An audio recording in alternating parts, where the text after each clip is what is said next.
Brianna Kupfer was a graduate student at UCLA studying architectural design. I say was because she's dead. Dead at the age of 24.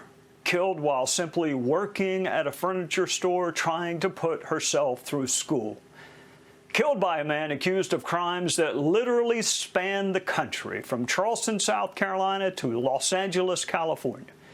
He was out on bond, accused of shooting into a car in South Carolina, but the authorities in California didn't notify law enforcement in South Carolina when he was recently arrested.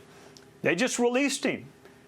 And he killed a 24-year-old just trying to work her way through school. Rachel Dowden was waiting at a bus stop in Pennsylvania, waiting to go home after a long day at work. And she was shot and killed by a man ordered by the court to stay away from her. Court orders are no match for a bullet. Michelle Go was waiting on the subway in New York City. She was pushed in front of a train by a man with a long criminal history and mental health issues. She's dead, killed by a man who should have been in jail or a mental hospital. Tessa Majors was a college student in New York. She was an aspiring musician. She was, because she's dead too, killed by teenagers over a cell phone. The prosecutor in her case noted the obvious during a court hearing when he said Tessa is gone for good. Gone from the earth for good, no more music, no more school, no more anything. And if you're wondering what the state of New York thinks her life was worth, the answer is 14 years. 14 years is what the person who killed her received. It's hard to read about these cases and what happened to these women. No matter how long you have worked in the justice system, it is hard and painful to see beautiful, vibrant lives ended by people who should never have been in a position to hurt or kill others. And when you read stories about these four women, you will see words like compassionate and loving and kind and caring and angelic and hardworking. And now all four are dead. And I wonder where the outrage is.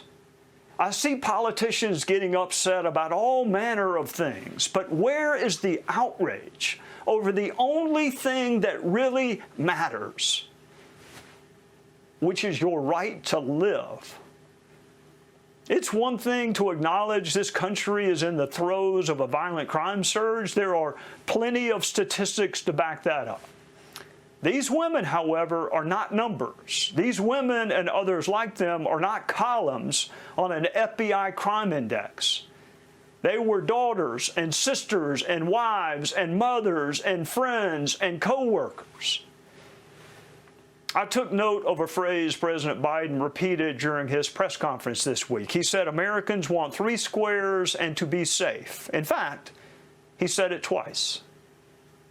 Americans want to be safe.